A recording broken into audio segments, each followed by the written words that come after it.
Hello everybody, Captain Kernel here, back with another video. Today is going to be a little bit different because I don't have a challenge video here, instead a review of a little game called Bean Beasts.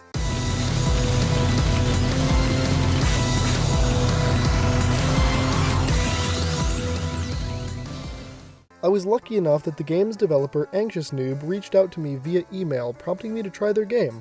I do just want to point out I was not paid or sponsored to make this video. The developer kindly gave me a Steam key to try out the game and give my honest feedback, as he's seen the Pokemon content and PvZ content on the channel, and I thought it'd be a good fit for our community. Without further ado, let's get into the video. Bean Beasts is a creature collecting tower defense game where you collect beans and unlock traps to survive the incoming hordes of enemies. All the footage and points covered that you will see in this video is what I experienced on my first session of playing this game. That being said, I only completed 10 out of the 40 levels this game has to offer. Let's start off with the game's lore. An explorer arrived at an island, befriending the creatures that have the ability to change form and defend themselves. However, the monsters that roam the island attacked the explorer, who was never seen again. Many years later, the main character, who is a descendant of the explorer, arrives at the island to accomplish what those who came before him couldn't. The game has you play as the rider and his mount. The rider and the mount are what you're going to try to defend each level. They have a combined health of 20, and as you probably guessed, once that hits 0, it's game over. Come on, no! Oh, we lost our first level. They attack whatever enemies reach the end of the track, so it's not all for naught. Lucky for you, the rider and mount also have abilities. All abilities recharge based on how many waves have passed though, so use them wisely. Each active ability is a quick time minigame, where you need to stop the charge gauge at the correct time to have maximum effectiveness. But be careful though, miss the highlighted spot and your ability will hit like a wet pool noodle, and no one wants that. The rider's ability is a poison arrow rain that deals a boatload of damage in a chosen area, and the mount that you start the game off with is the tortoise, the Terrapin tank. His ability is Shell Stun Slam, which is a full map attack that deals damage and stuns all enemies on the map. There are a total of 3 mounts in the game so far, and according to editor, there is one in the shop that I skipped in my playthrough because I thought it was another Bean Beast, so I won't cover that one. Speaking of Bean Beasts, let's talk about these little guys. Bean Beasts are one of the game's versions of towers. They cost, you guessed it, beans to place down, and you can only place down one of each Bean Beast. The Bean Beast you start off with is Cactus. She's a bit prickly. The Cactus does earth damage and has a smaller AoE than some of the other Bean Beasts on the block. But she makes up for it with her ability Pins of Plenty, where she shoots out pins in a massive 360-degree area. At the point of writing this script, I also realized that Bean Beasts have a secondary ability at level 4 when they evolve. Cactus's level 4 ability is Leaf Bomb that when thrown does an AoE of plus 50% damage. The next Bean Beast to unlock is the Frog, Croaky McCroakface. The Frog is an interesting tower because you can place the Frog not only on land but in the water. Mind you, there are pieces of terrain that may block the range of the Frog, so be careful where you place him. The Frog does water damage and has a slightly larger range than the Cactus to start out. The Frog's ability is Bubble Blast that recharges over 3 waves and does decent damage and pushes enemies away. At level 4, when the Frog evolves, the Frog can pull enemies towards it with its tongue, dealing small damage. However, if placed right, can pull enemies into the water or off the map, instantly killing them. Completing level 6 grants you the Dog Bean Beast. What an absolute unit. Now, when I first unlocked the dog, I thought it was kinda mid, trash even. The dog isn't placed on the sidelines to deal damage, but is instead placed on the track itself, biting enemies and stalling them in 1v1s. The dog's ability is Horror Howl that inflicts fear on all enemies. The enemies stay scared based on how close they were to the dog. The scared enemies run backwards on the track. This sounds all fine and dandy until you realize the dog actually has HP and has been getting his ass handed to him and is face down on the floor. The dog doesn't stay down for long as he gets back up to reclaim his family's honor, and at level 4 he gets his secondary ability Predator Pounce that does decent AoE damage to enemies, and let me tell you, when the dog evolves, he lives up to his title as Absolute Unit. It's honestly a godsend that Bean Beasts can evolve, as when they evolve they gain a huge power spike with that secondary ability. And because the longer the levels get, the more difficult the waves become, and that means you start needing more firepower. Speaking of levels, let's talk about them. The levels in this game look great. Each level has the same main objective, to survive all the waves. Each level gives you a different layout with hazards and 2 bonus challenges. Some are simple, like complete the level without taking any damage, and then some are just downright mean, like save up 15 beans, making you have to suffer with underleveled bean beasts. Luckily, you don't have to complete the challenges during your first time playing through a level, as you can come back later after unlocking more stuff, like the game tells you. Nah, whatever. I guess we'll protect the apple tree over thorns. That's okay. We got one. We can always do that again. However, this did not stop me from putting myself into a corner, trying to complete the challenges, and forgetting that I still need to beat the level in order for the challenges to count. And let me not forget to mention that these levels are actually hard. Level 8 took me forever to complete, having failed the level 9 times. An editor can attest to this one, as he failed the same level as many, if not more times than I did. Well, you little... One saving grace in this game, however, is that you can retry the last wave you died on, making it sting a little less when you fail. This gives you more freedom to test out new strategies without having to do the whole level over again. Now let's talk about traps, as after you complete a level, you normally unlock the trap that relates to whatever gimmick was part of the level. After having completed the first 10 levels, I had 6 traps unlocked in total, so we'll cover those. The first trap you start off with is a spike trap, a certified hood classic and a pretty simple trap that costs 100 energy to place. Energy is gained through killing enemies, which after you've gained enough, you can place down a trap. You also can get energy from selling a trap once you've placed it down. But be careful, since selling a placed trap after you've started the next wave gives you less than what you paid to place it. If you're in between waves, however, you can place and replace traps at no extra cost. There's 6 out of 30. 9 out of 30, it does. When it sells for the same price? Oh. Alright, well cool. Let me just get that real quick. Anyhow, you place the spike trap on the floor, and if an enemy walks over it, it activates and deals damage. After leveling up the trap enough, you can upgrade said trap into one of 2 different upgrade paths.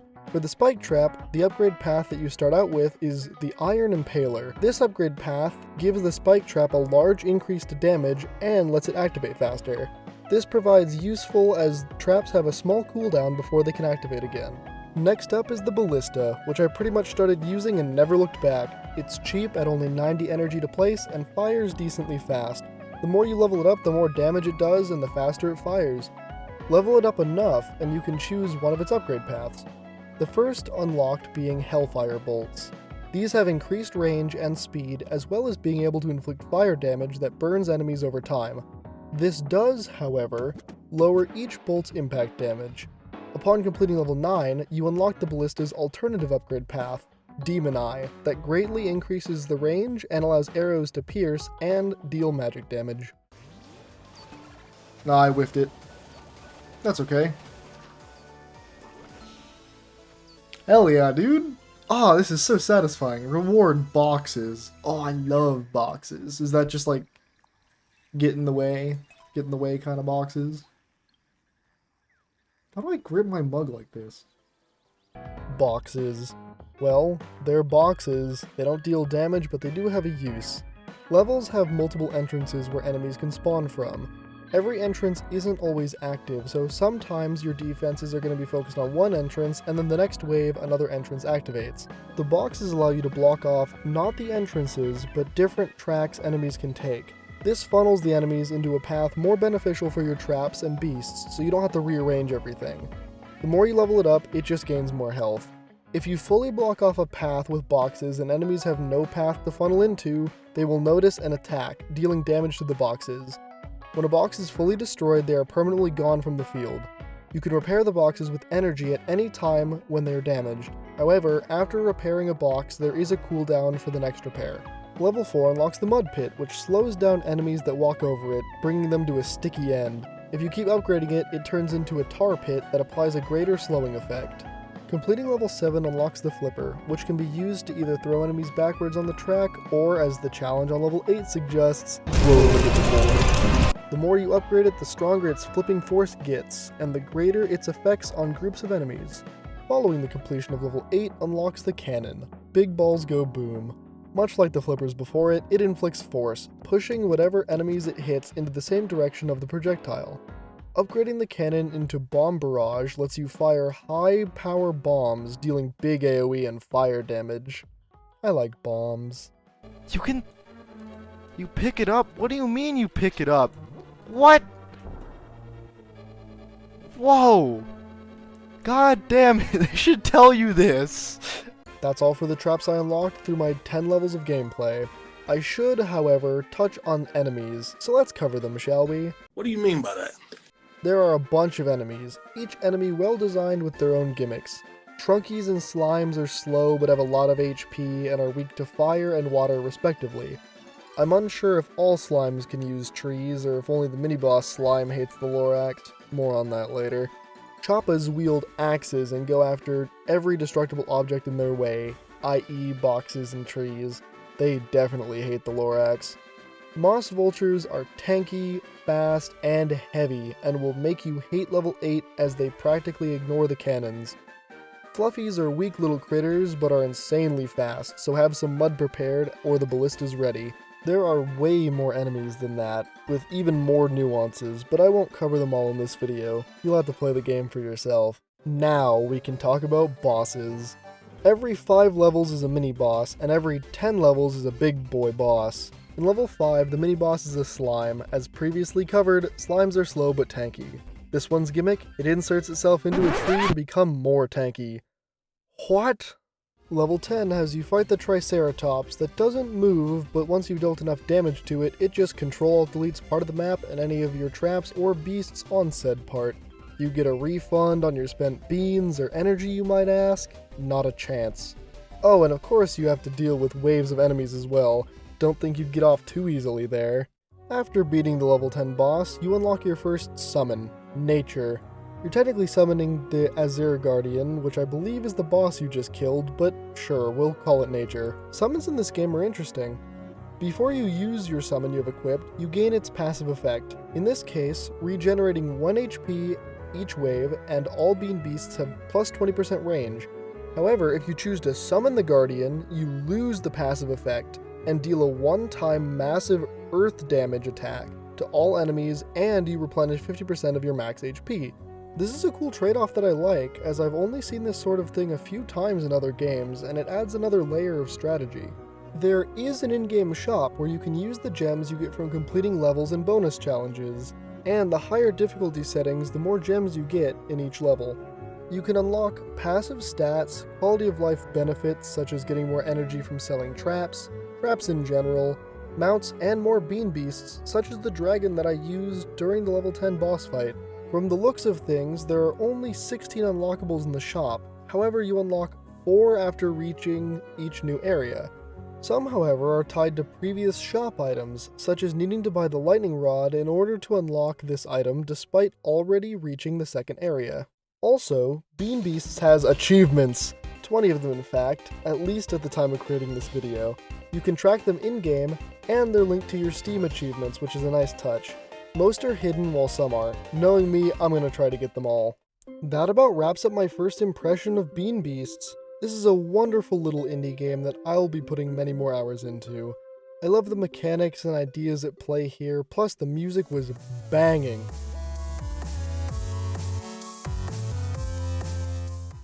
I was trying to think of any negatives, but I really can't. Now, do keep in mind I only played the first 10 levels, so there might be cracks that show up later that I haven't seen. My editor even bought the game, just for the sake of the video, and ended up playing way past the first 10 levels.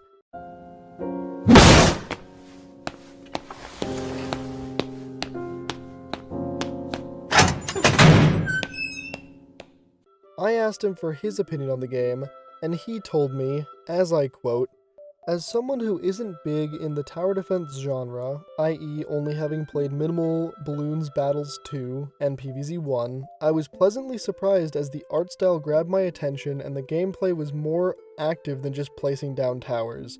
Being able to evolve bean beasts like my childhood favorite game Pokemon was definitely an eye-catcher as well. Oh, and the game is hard. Area 2 do be kicking my ass." Now for me, as a big fan of tower defense games like Plants vs. Zombies, Balloons Tower Defense 5 and 6, I would highly recommend this game to anyone who loves some good strategy, tower defense mayhem, and loves indie games.